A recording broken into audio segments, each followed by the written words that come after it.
We are live, Steven Cheah. I don't know how you're alive. I feel terrible.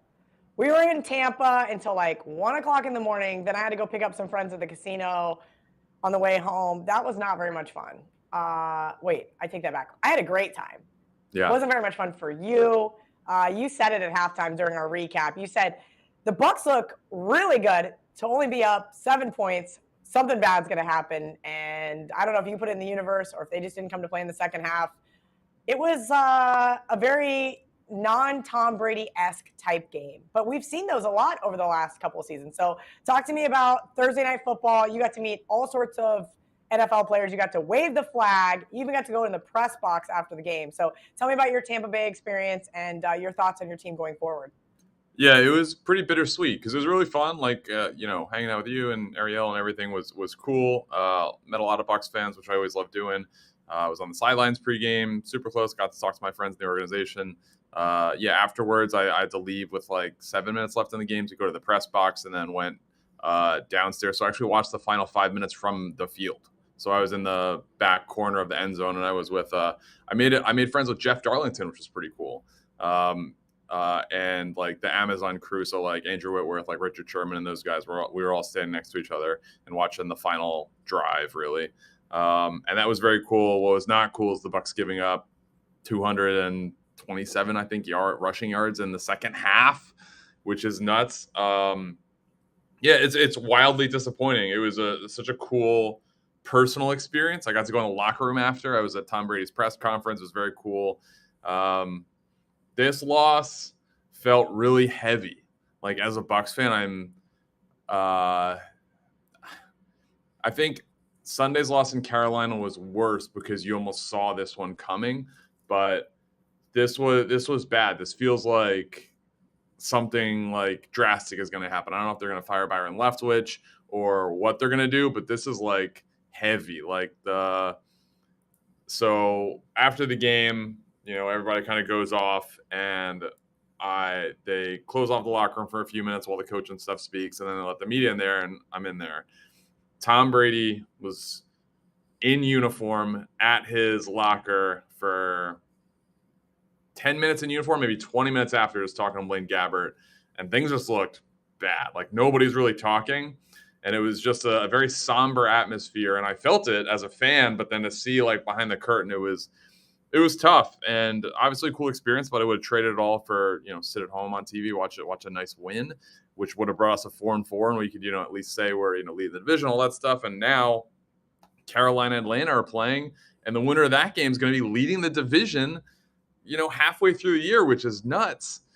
But yeah, this team has just so many holes, and I don't know that they're quick fixes. So, the Ravens, to their credit, they did what they do well, which is running the football. They had a lot of bad injuries with Mark Andrews leaving, Rashad Bateman leaving, but they just continued to pound the ball, and they controlled the ball for, I think it was like 38 and a half minutes. So they had a 17 and a half minute time of possession edge, and they just wore defense out, and it was pretty clear in the second half. They just ran all over us. That is exactly what happened. But yet you guys are still favorites to win your division, minus 162 at the Barstool Sportsbook. Falcons, their odds have drastically dropped since Rico gave them out, plus 275. Saints 6-1. Carolina 14-1. Obviously, that division is pretty wide open. I have a Saints ticket, which is not looking great, but I did expect to see the Bucs have some regression over the past 2 seasons, which they have had. But boy, has their demise fallen fast. Do you think that it's, you mentioned coaching, whether it's Brian Leftwich, you mentioned some obvious injuries, and that defense just isn't as intact as they were the year they won the Super Bowl. But do you think, as a TB12 fan, maybe he's got some distractions? I mean, I woke up this morning, Che, and I'm not as old as Tom Brady, and I felt terrible. Lower back was in pain, liver was a little bit in pain, but 45 years old and still trotting out there. And, he had a couple of rushing yards last night, while albeit a little hilarious to watch. He did do a couple quarterback carries. Yeah, certainly not by design. I don't think he played a great game last night. With the news coming out this morning, and I think maybe TMZ posted it first, or maybe he put it on his Instagram. But they had officially filed for divorce. So, I mean, obviously, you can take yourself take a step back and realize that's a huge thing that is impending coming out, I guess, in the morning or tomorrow, whatever. And that's a lot. That weighs on a person that's, they were married for, 13 years. That's a lot. And he did not play a great game last night. I don't know if it was the play calling. I don't know if it was the execution. I don't know if it was, his personal life stuff, but it's been pretty bad. So hopefully he can get the ship righted soon. The vibe I gotten from talking to a few players after the game was like, the best thing that can happen to this team now is like 10 days off and like just take the weekend away and like think about things. So always a good point. Hopefully that is true, and they come back kind of refreshed off this little mini bye off Thursday night, because we are absolutely in a tailspin. All right, well, we're going to go into the Die on the Hill segment after the Thursday night recap before we get to Cheah's best bets, and I've got a couple up my sleeve as well. How do I start this? If I had a crystal ball that I could predict winners or losers, whichever fashion, do you think that I would be, I'm trying to say this the right way. Okay, so I received a tweet, Cheah, and it was, of course she gives out losers. I went 0-2 last Sunday in the NFL. She works for a sports book. Now, I've worked for a lot of media companies, which is what I actually think Barstool is. And yes, Barstool also owns a sports book. But the fact that somebody actually thought that I was going 0-2 on purpose, by the way, going 0-2 is just as hard as going 2-0, in case anybody wanted to know. It does not have anything to do with who my employer is, whether it's Barstool today, whether it's somebody else 6 years from now. Though Cheah and I did say we wanted to work at Barstool forever last night. We told a good friend of mine that. I just wanted to kind of clear the air that, no, I'm not purposely giving out losers. And if the sports book also had that same crystal ball and they could go out there and tell me, hey, we know this team's going to lose, you should give it out, you're going to need to buy some oceanfront property that I have for sale in Las Vegas, because that is how ridiculous you sound. And I know that I should have probably written this Die on the Hill better, but I couldn't believe that I got this tweet this week. And I texted to Megan, and she's like, people are morons. But besides that fact, Cheah, to think that I could actually either cherry pick losers or cherry pick winners outside of doing what I do every single week is just utterly ridiculous. Yeah, I mean, I think all of us that give out picks online get that from time and again. But at the end of the day, the reality of it is, if you get hot and more people are tailing your picks, that's better for the book than giving out losers and people being mad. So it makes no sense. Plus, we also gamble our own money. So I don't know about you. I assume this is the case for you, but every pick that I give out, I gamble. So absolutely. I don't give out any picks that I do not have hard-earned American dollars on. Yeah. So not a single one. I might give it an opinion and say, oh, I played this stale number in a contest, or I lean this way. But if I tweet it out, that is because I also have half of my, I shouldn't say that, Jack's gonna get mad. I have responsibly put an appropriate number of units on said play. Yeah. Yeah, no, totally. And especially with like your Saturday plays, like those are all super long shots, and those should be taken as such. And same thing with my parlay, 3-leg parlays. Like those are, if you see a 5-1 or like a 30-1, that is realistic, but you think you have a good feeling about it. So that's just kind of how it goes. I tell people that all the time. My parlay is my 3 favorite games against the spread. It is every single one of them for a half unit on the money line. And then the parlay is just like, congratulations, you went 3-0. Here's 45-1. That is what my parlay does pay this week. And you guys can get it today at 5 o'clock. But for those of you Money Shots listeners, I know this is a NFL segment today, but I'm going to give it to you guys right now. Kentucky, West Virginia, and Arkansas State. I like all 3 of those teams against the spread, and I think all 3 have a shot to win the game outright. Steven Cheah, do you have a hill you would like to die on, or are you ready to get into NFL best bets? I do have a hill that I'm willing to die on, and it's going to be an unpopular one. It is that while it is eminent that there is a changing of guard at the quarterback position, I do expect the 3 veteran quarterbacks, and they're all varied in age, but Tom Brady, Aaron Rodgers, and Russell Wilson to finish the second half of the season strong. And obviously all of them started pretty flat. And that's not me saying that the Broncos and the Packers and the Bucks are all going to make the playoffs, because I don't think that. But I do think that they will see improved performance in the second half of the season. And these guys are not the bums that people on Twitter are making them out to be. I think they will have better performances in the second half of the year, especially Russell Wilson, who, gets a lot of guff from people online for being extremely cheesy and corny and doing high knees and stuff on the plane, which does sound ridiculous. But it's hard to be worse than he was in the beginning of the first half of the year. And I think Aaron Rodgers, the reigning MVP, similar story. It's been pretty well published that they're looking to get help at the receiver position, whether it's Brandon Cooks or somebody else in the trade market. The trade deadline's Tuesday. And Tom Brady, I think, is going to be better in the second half of the year. Now that this news is out there, hopefully we can kind of move past that and we can just focus on the field stuff. I think those three guys individually and collectively are going to be better in the second half of the year. Denver also has a really nice schedule in the second half of the year, so that certainly plays into it as well.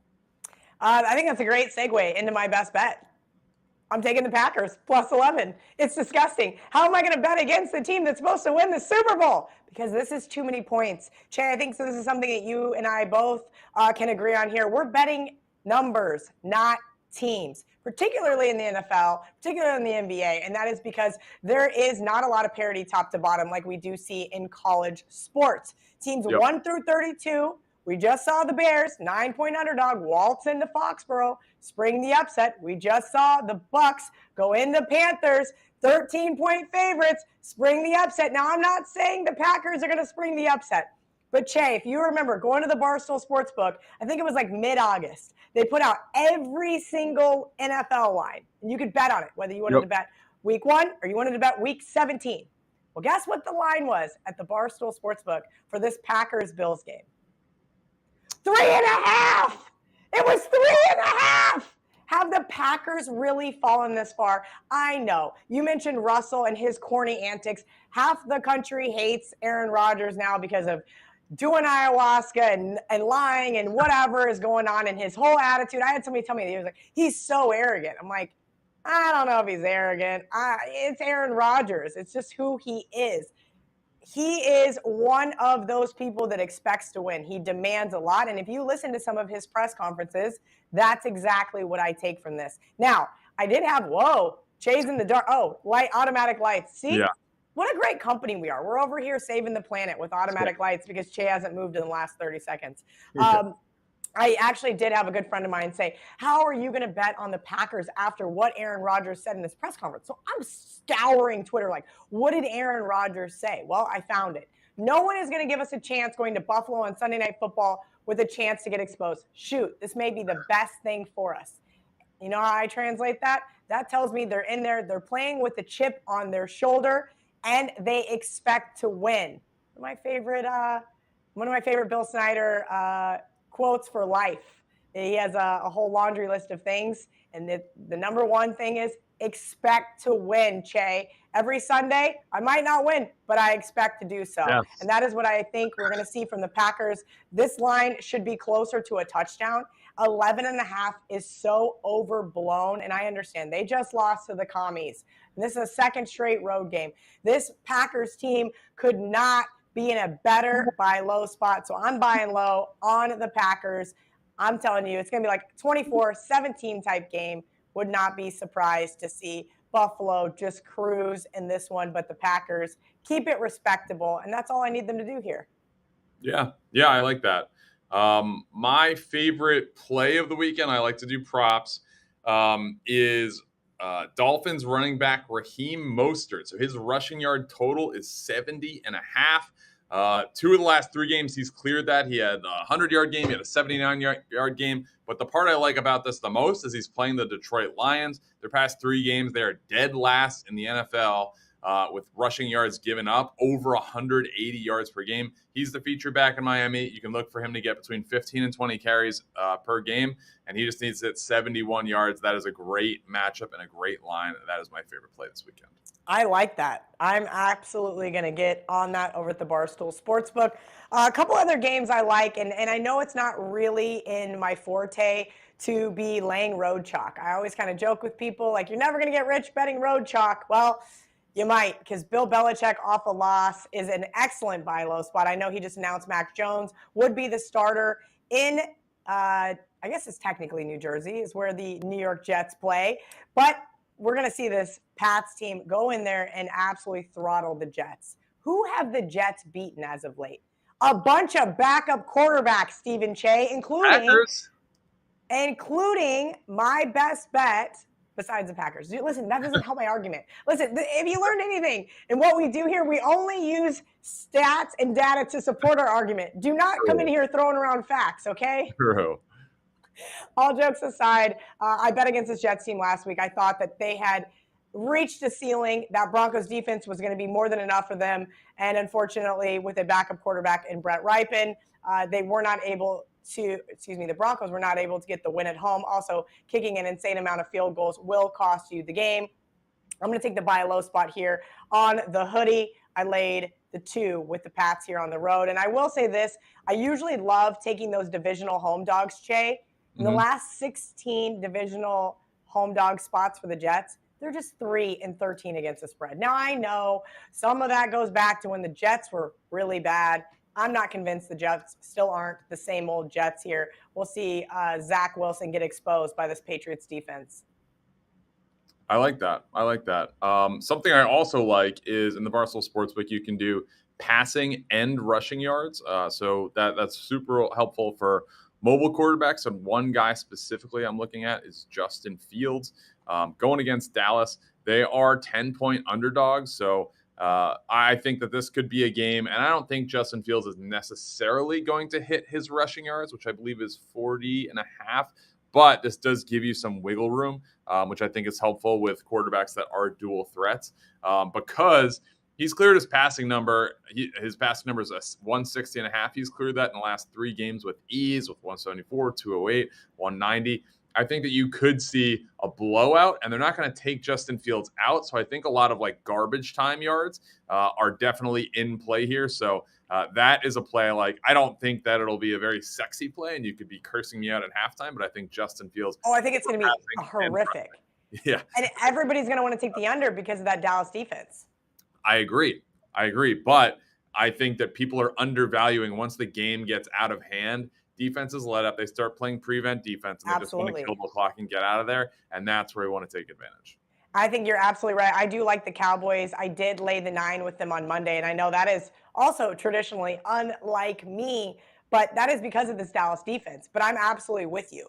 And that does concern me because you're right. They could be up 31-10, and next thing I know, it's 31-21, and I'm sweating whether or not I'm going to cover that 9, because that is exactly what NFL defenses do. We see it all the time. Garbage time points is how you win fantasy games, at least.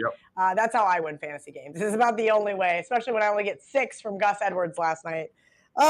What an abomination that was.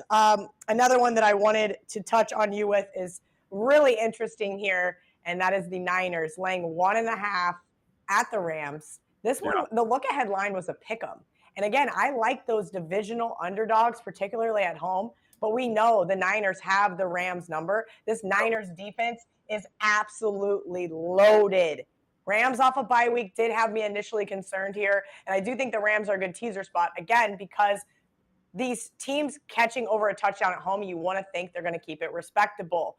But I like this team, Jimmy G. Everybody's ready to buy or sell low on Jimmy G because they just lost to the Falcons and they just got blown out by the Chiefs.